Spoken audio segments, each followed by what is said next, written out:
सेवा समिति में चल रहे शिव महापुराण का हुआ समापन। बताते चले कि विकास नगर के हनुमत धाम सेवा समिति में शिव महापुराण का पाठ कई दिनों से चल रहा था, जिसका कि आज शनिवार 17 अगस्त को समापन हुआ था। वही कथावाचक आचार्य सूरज प्रकाश अरोड़ा हरियाणा वालों ने यहाँ हनुमत धाम में शिव महापुराण का पाठ किया। शिव महापुराण समापन के बाद हनुमत धाम सेवा समिति में हर सप्ताह की भांति भंडारे का आयोजन किया गया।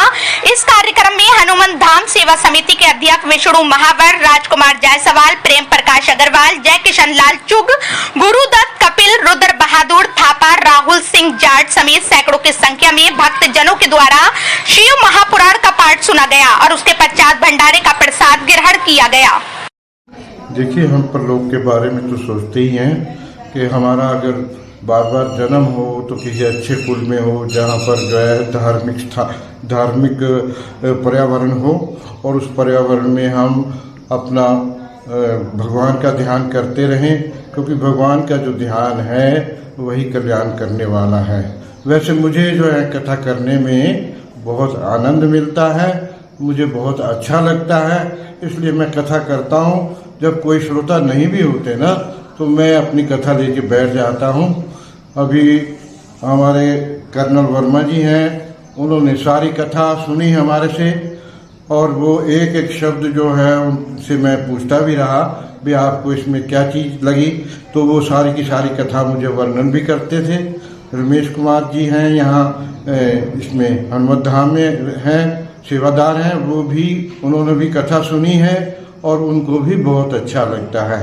देखिए, भगवान जो हैं वो न्याय के पक्षधर हैं, वो हमेशा सबके साथ न्याय करते हैं।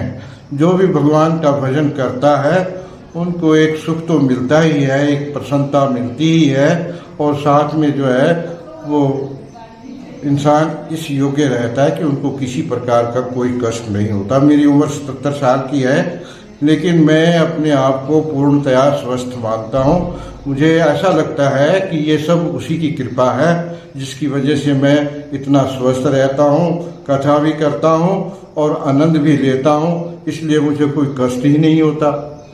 तो इस उम्र में तो कई लोग बिस्तर पे पड़े हैं, कोई अस्पताल में पड़े हैं, लेकिन मैं सारा दिन यहाँ मस्त रहता हूँ, काम भी करता हूँ और साथ में कथा भी पढ़ता रहता हूँ। मुझे बहुत ही अच्छा लग रहा है और मैं बहुत आनंद में हूँ और ये आनंद सिर्फ शिव कथा से ही प्राप्त होता है मुझे।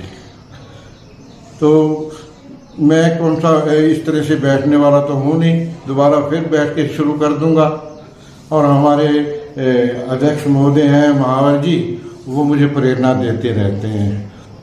कभी कहते हैं राम कथा शुरू कर दो, कभी कहते हैं शिव कथा शुरू कर दो, तो जैसे वो प्रेरणा देते हैं उसी के अनुसार मैं वो कथा शुरू कर देता हूँ। पहले हमने भागवत की कथा की, उससे पहले हमने राम की कथा की, रामायण मास पारायण किया हमने और उससे इतना आनंद हुआ कि मैं आपको अपनी खुशी प्रकट नहीं कर सकता। ये बातें वर्णन करने योग्य नहीं है, वही जानता है जिसको इस बात का अनुभव होता है। धन्यवाद।